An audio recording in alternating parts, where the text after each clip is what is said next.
Hey, today I want to show you how to use the map view feature for when you have multiple branches for your business, customer location, or even client office address. Start by adding a location custom field to your to-dos. To add a location, you can simply type in the address, and there's also a few other ways you can add a location or adjust it. We'll get into that later. In the video, I will use office branches as an example. When you add an address to your to-do, a mini map will show up right away with your location pinned. Add tags so that your pin will match the color of the tag that you've selected. This way, when you get into map view, you can see all the colors of the different pin. I'm fast forwarding this section on adding location, adding tags for my to-dos, and then I will show you the result on map view.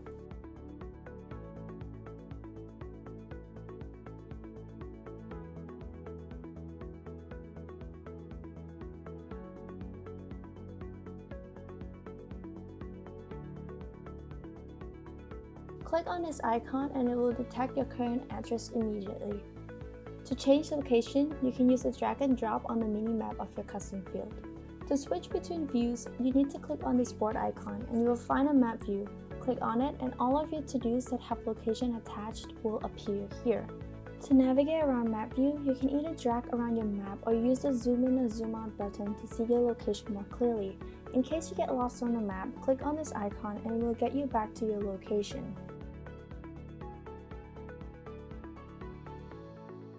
You can also add multiple locations to the to-do, and on map view, you can see multiple pins, but the to-do remains the same.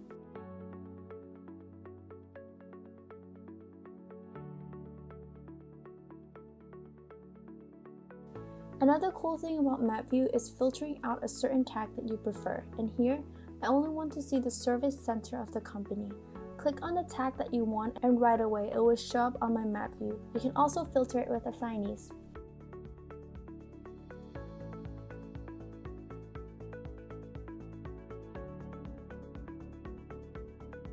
Before I finish off this video, I'll show you how map view look in dark mode. Let us know what you want to see next.